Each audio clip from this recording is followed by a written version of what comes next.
प्रिय विद्यार्थियों नमस्कार। हिंदी की ऑनलाइन शिक्षण व्यवस्था में आप सबका हार्दिक अभिनंदन स्वागत। आइए प्रारंभ करते हैं हिंदी शिक्षण को। आज हम कक्षा 8 के पाठ 3 के प्रश्न उत्तरों के संबंध में अध्ययन करेंगे।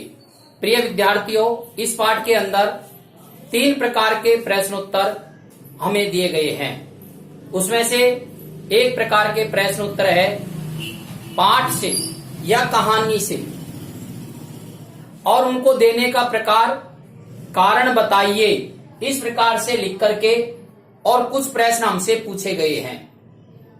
प्रश्नों का दूसरा प्रकार पाठ से आगे या कहानी से आगे, ऐसे कुछ प्रश्न कल्पना के हमसे पूछे गए हैं। और तीसरा जो प्रकार है भाषा ज्ञान, इसमें हमें व्याकरण के कुछ भागों को लेकर के और समझाने का प्रयत्न किया गया है। अभी हम पाठ से या कहानी से या कारण बताइए, इन प्रश्नों की चर्चा करेंगे। प्रश्नों के उत्तर मिलने के अन्य स्रोत भी आपके पास हो सकते हैं। यहां प्रश्न उत्तर समझाने का जो उद्देश्य है वह यह है कि आप प्रश्नों के उत्तर कैसे लिखने चाहिए इसको सीख सकें। साथ ही मौलिकता के साथ उत्तर देने से और अच्छे उत्तरों का निर्माण कैसे हो सकता है, इसको समझाने का भी प्रयत्न किया गया है। प्रश्नों के उत्तर जब आप पढ़ेंगे और उस पर विचार करेंगे तो निश्चित रूप से आपको प्रश्नों के उत्तरों के अंदर मौलिकता दिखाई देगी। अब मैं प्रश्न पुस्तक में से बोलता हूं, उत्तर हमारे सामने लिखे हुए हैं, उनको हम समझने का प्रयत्न करेंगे। देखिए, पाठ में प्रश्न उत्तर, इसे गृह कार्य में भी अपन को करना चाहिए। ये प्रश्न उत्तर कहानी से है और प्रश्नों का निर्माण इस प्रकार से किया गया है कि सभी प्रश्नों में हमसे कारण पूछा गया है, इसलिए इन प्रश्नों के प्रकार का एक नाम कारण बताइए यह भी इन्होंने रखा है।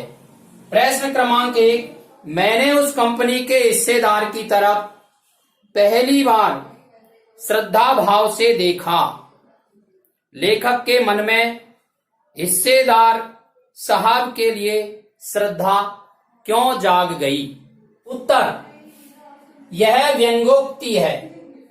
लेखक ने ये जो बात कही है ये व्यंग्य पूर्वक है। इसके कारण इस प्रकार से हैं। पहला कारण, इतनी खटारा बस को चला रहा है, इसलिए उसके प्रति श्रद्धा का भाव जागृत हुआ। श्रद्धा का भाव जागृत होना व्यंग्य है, ये आपको समझना है। दूसरा कारण, यात्रियों के जान माल की चिंता नहीं है। इन 2 कारणों से और लेखक ने उसकी तरफ श्रद्धा अर्थात व्यंग्य रूप में देखा है। प्रश्न नंबर 2, लोगों ने सलाह दी कि समझदार आदमी शाम वाली इस बस में सफर नहीं करते। लोगों ने यह सलाह क्यों दी? समझिए उत्तर, लोगों ने यह सलाह बस की दुर्दशा देख करके दी। बस कहीं भी कभी भी खराब हो सकती थी। दूसरा, रात कहीं भी बितानी पड़ सकती है, भरोसा नहीं है। इन 2 कारणों को देख करके और जो मुख्य कारण है बस की दुर्दशा, इसको देख करके लोगों ने कहा कि शाम वाली बस में यात्रा नहीं करनी चाहिए। प्रश्न क्रमांक 3, ऐसा जैसे सारी बस ही इंजन है और हम इंजन के भीतर बैठे हैं। लेखक को ऐसा क्यों लगा? लेखक को ऐसा लगने का कारण, इंजन जैसी धड़धड़ाहट संपूर्ण बस में हो रही थी। इंजन जब चलता है तो उसके अंदर धड़धड़ाहट होती है, लेकिन ये जो बस थी ये इस प्रकार की थी कि संपूर्ण बस के अंदर ही धड़धड़ाहट हो रही थी। बस का कोई पुर्जा ऐसा नहीं था जो हिल नहीं रहा हो, इसलिए ऐसा लगता था कि बस नहीं इंजन के अंदर बैठे हैं। प्रश्न क्रमांक 4, गजब हो गया, ऐसी बस अपने आप चलती है। लेखक को यह सुनकर हैरानी क्यों हुई? हैरानी शब्द का अर्थ है आश्चर्य, अचंभित होना। बस अपने आप चलती है, यह सुनकर लेखक को अचंभा क्यों हुआ? उत्तर, बस की वयोवृद्ध स्थिति को देखकर लगता था बस को धक्का लगाना पड़ेगा। जब लेखक और उसके साथियों ने बस की स्थिति को देखा तो उन्हें विश्वास हो गया था कि ये बस बिना धक्के के स्टार्ट नहीं होगी। लेकिन जब पता चला कि बस अपने आप चलती है, परंतु यह सुनकर कि बस अपने आप चलती है, लेखक हैरान था। कल्पना से बाहर की जब कोई बात हो जाती है तो वहां आश्चर्य, अचंभा या हैरानी होती है। तो यह बात कल्पना से बाहर की थी। बस की दशा देखकर कल्पना कुछ और बनी थी और वास्तविकता कुछ और थी। प्रश्न नंबर 5, मैं हर पेड़ को अपना दुश्मन समझ रहा था। लेखक पेड़ों को दुश्मन क्यों समझ रहा था? उत्तर, इसका मुख्य कारण तो बस का ठटाड़ा होना था। पेड़ों को दुश्मन समझने का जो महत्वपूर्ण कारण था वो तो था बस का ठटाड़ा होना। पेड़ देखकर लगता था कि बस कहीं भी पेड़ से टकरा न जाए, क्योंकि बस का ब्रेक सहित कोई भी अंग विश्वसनीय नहीं था। इसलिए सारे पेड़ और लेखक को दुश्मन नजर आ रहे थे। इस प्रकार से इन 5 प्रश्नों में पूछने का जो प्रकार रहा है वो हमें कारण बताना है।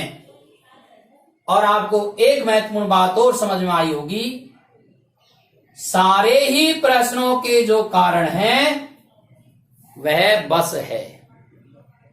बस की दुर्दशा, बस की वयोवृद्ध स्थिति, बस का ठटाड़ा होना, बस का खराब होना, यही एक कुछ कारण थे कि लेखक को बस देख करके अलग अलग प्रकार की कल्पनाएं जागृत हुई हैं। अब पाठ से आगे के प्रश्न, हैं सविनय अवज्ञा आंदोलन किसके नेतृत्व में, किस उद्देश्य से तथा कब हुआ था? इतिहास की उपलब्ध पुस्तकों के आधार पर लिखिए। आप जब सामाजिक विज्ञान की पुस्तक पढ़ेंगे तो सविनय अवज्ञा आंदोलन, इसका पूरा एक प्रकरण है, वहां हम समझेंगे। यहां हमसे 3 बातें पूछी गई है। यह आंदोलन किसके नेतृत्व में हुआ? तो इसका उत्तर है यह आंदोलन गांधी जी के नेतृत्व में हुआ। क्यों हुआ?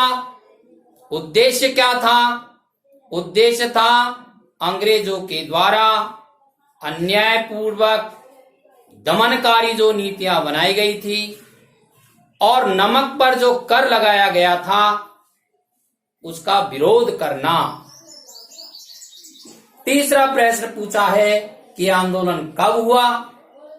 तो 1930 में सविनय अवज्ञा आंदोलन हुआ था। इस आंदोलन को दांडी यात्रा, नमक सत्याग्रह आदि नामों से भी जाना जाता है। इस प्रकार पाठ से आगे के प्रश्न हम लिख सकते हैं। ये कल्पना के प्रश्न हैं। पाठ के अंदर इन प्रश्नों का जिक्र नहीं हुआ है। पाठ के अंदर केवल इतना जिक्र हुआ है कि बस की स्थिति ऐसी लग रही थी जैसे गांधी जी का सविनय अवज्ञा आंदोलन। बस इस शब्द को पकड़ करके ही और लेखक ने हमारी कल्पना शक्ति की परीक्षा के लिए ये प्रश्न हमसे पूछा है। दूसरा प्रश्न, सविनय अवज्ञा का प्रयोग व्यंग्यकार ने किस रूप में किया है, लिखिए। इस पाठ के लेखक प्रसिद्ध व्यंग्यकार हैं। संपूर्ण पाठ का जो आधार है वो व्यंग्य है। यातायात की व्यवस्था पर व्यंग्य किया गया है। साथ ही जो बसों के मालिक है उनकी धन कमाने की जो मनोवृत्ति है उस पर भी व्यंग्य किया है। और बीच बीच में बस की स्थिति को देख करके अनेकों प्रकार के कल्पनात्मक जो प्रश्न लेखक के मन में उठे हैं वो सारे के सारे व्यंग्य हैं। यहां पर सविनय अवज्ञा आंदोलन का नाम लेकर के जो व्यंग्य किया गया है वो इसलिए है कि बस जब स्टार्ट हुई तो बस के सारे पुर्जे, सारे अंग धड़धड़ाहट करके हिलने लगे और लग रहा था कि इस बस का कोई हिस्सा कहीं रह जाएगा, कोई हिस्सा कहीं रह जाएगा। लेकिन जब ड्राइवर ने बस को प्रारंभ किया तो ड्राइवर के नेतृत्व में बस के सारे अंग हिलते हुए भी और एक साथ बस को चालू करने में सहयोगी हो गए। इसलिए इसका नाम सविनय अवज्ञा आंदोलन कह करके व्यंग्य किया गया है। समझ में आ गया होगा आपको। प्रश्न नंबर 3, आप अपनी किसी यात्रा के खट्टे मीठे अनुभवों को याद करते हुए एक लेख लिखिए। इसमें पूरी तरह से काल्पनिक प्रश्न है। ये वास्तविक भी बन सकता है यदि आप अपनी यात्रा से इसको जोड़ेंगे तो। जब हम निबंधात्मक प्रश्न पढ़ेंगे तो वहां अविस्मरणीय यात्रा इस निबंध का अध्ययन करेंगे, उस समय इस प्रश्न का उत्तर हमारे ध्यान में आएगा। अब आगे के वीडियो में हम भाषा ज्ञान की जो बात है उसका अध्ययन करेंगे। इन प्रश्नों को समझने की दृष्टि से आप इसका स्क्रीनशॉट ले लीजिए। सुनने से भी याद होता है, इसलिए आप कम से कम 2 बार इस वीडियो को अवश्य सुनें। शिक्षण के वीडियो आपके पास पहुंचते रहें, इसके लिए आप इसको सब्सक्राइब करना नहीं भूलें। धन्यवाद।